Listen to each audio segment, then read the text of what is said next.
Bismillahirrahmanirrahim. Assalamualaikum warahmatullahi wabarakatuh.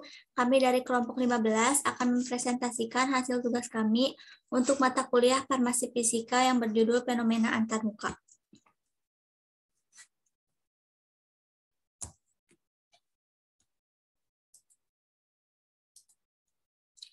Sebelumnya izin memperkenalkan diri, dimulai dari saya, Rina Apriliani dengan NIM KHGF 20045.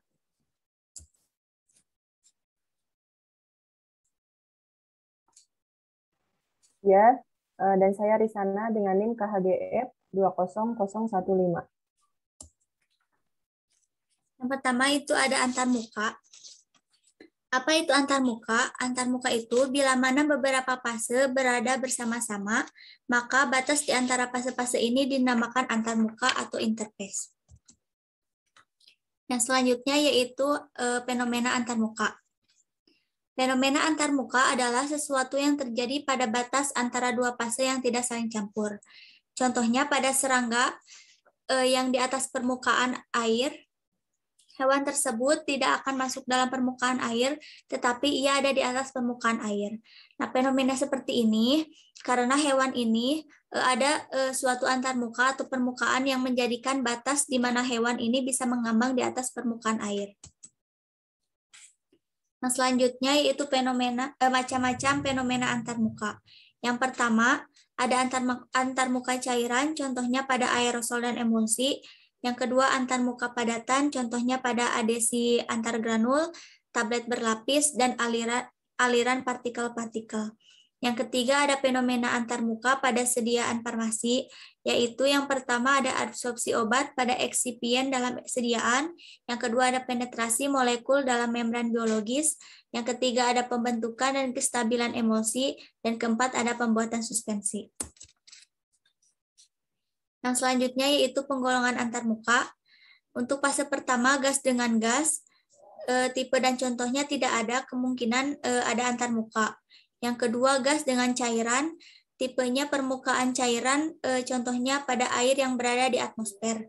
Yang ketiga yaitu gas dengan padatan, tipenya pada permukaan padat, contohnya pada bagian atas meja. Yang keempat cairan dengan cairan, tipenya yaitu antarmuka cairan-cairan, contohnya pada emulsi. Yang kelima yaitu cairan dengan padatan, tipenya antarmuka cairan padat, contohnya pada suspensi.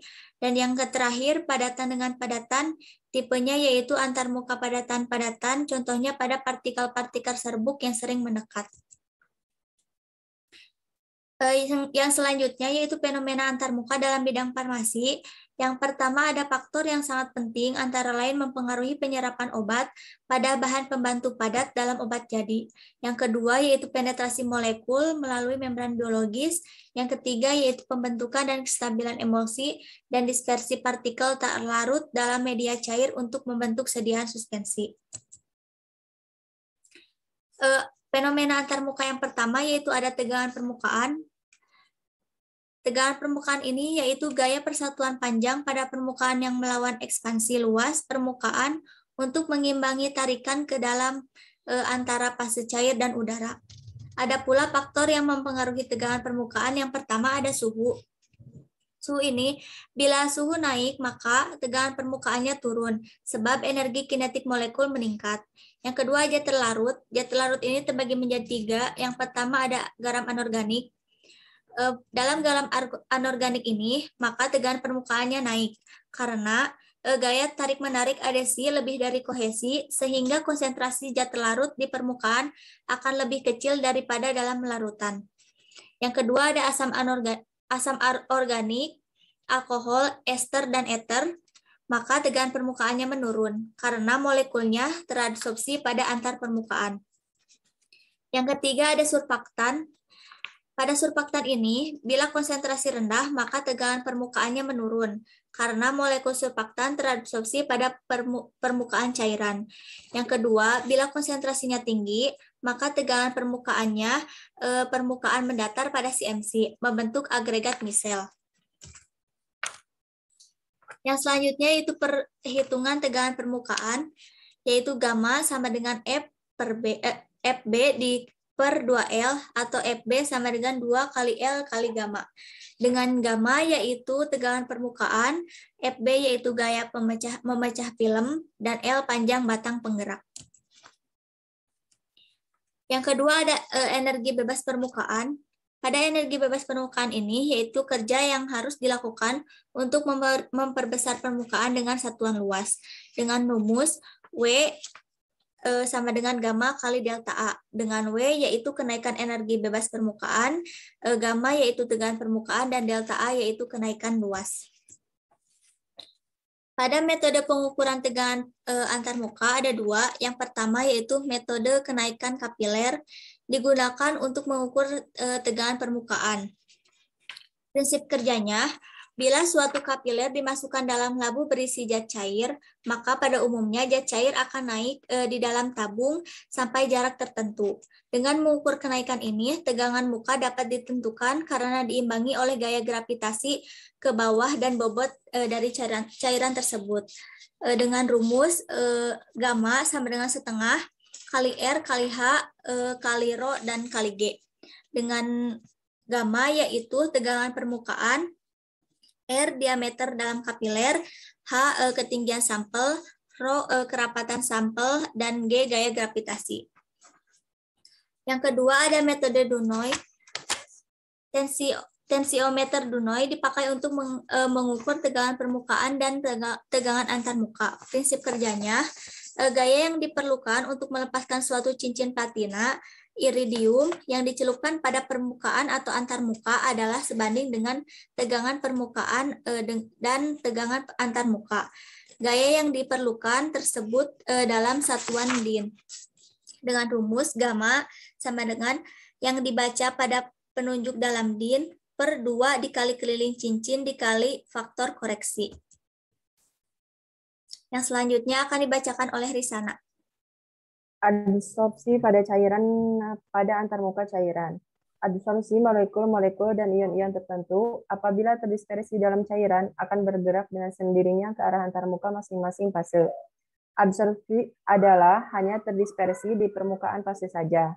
Absorpsi adalah zat menembus ke dalam ruang-ruang kapiler dan zat pengabsorpsi. Molekul dan ion yang diabsorpsi pada antarmuka dinamakan zat aktif permukaan atau surfaktan atau amfipil. Surfaktan adalah salah satu bahan penolong untuk membuat emulsi yang berfungsi untuk menstabilkan zat atau bahan aktif terlarut dalam air atau minyak yang diemulsikan. Bahan aktif permukaan terdiri dari bagian lipofilik atau rantai alkil dan bagian hidrofilik atau grup karboksil dan karboksilat. Penggolongan sistem hidrofilik, lipofilik balance atau HLB. Nilai HLB ini yaitu suatu emulsifier adalah angka yang menunjukkan ukuran keseimbangan dan regangan gugus hidrofilik menyukai air atau polar, dan gugus lipofilik yaitu menyukai minyak atau non-polar yang merupakan sistem dua fase yang diemulsikan.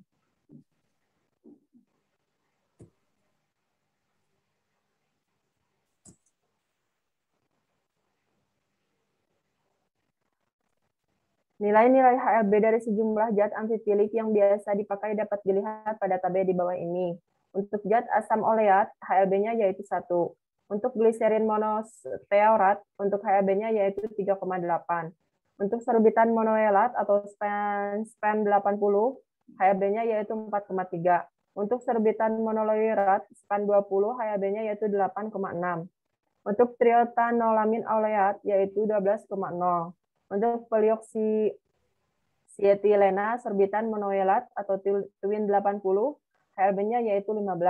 Untuk polioksietilena sorbitan monoelat atau twin 20, HLB-nya yaitu 16,7. Untuk natrium oloilat 18,0 dan natrium lauryl sulfat yaitu HLB-nya 40. Untuk perhitungan HLB campuran digunakan dalam menghitung beberapa bagian hidrofilik atau lipofilik yang tertimbang dalam suatu formula. HLB campuran dikali W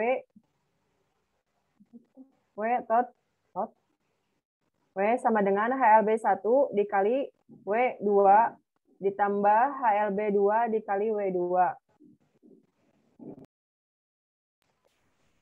Aplikasi tegangan antarmuka dalam bidang farmasi terbagi menjadi dua, yaitu aplikasi dari absorpsi ada pada antarmuka cairan adalah aktivitas antibakteri dari zat aktif permukaan tertentu, atau surfaktan tersebut mungkin mempengaruhi aktivitas senyawa antibakteri atau bisa jadi zat itu sendiri memberikan suatu kerja antibakteri.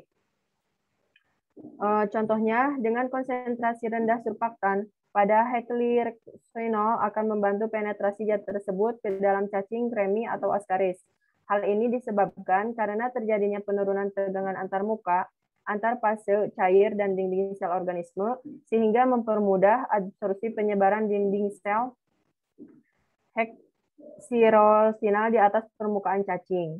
Yang kedua, yaitu aplikasi absorpsi antarmuka pada cair berupa fenomena pembasahan dan proses deterjen.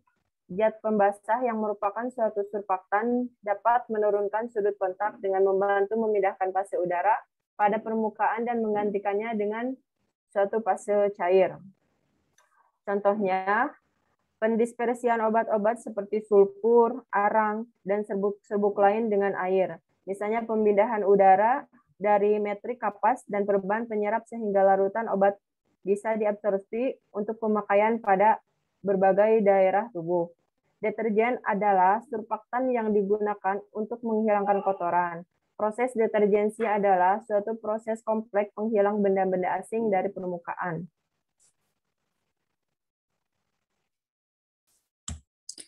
Sekian dari kelompok kami. Mohon maaf bila ada kesalahan. Wassalamualaikum warahmatullahi wabarakatuh.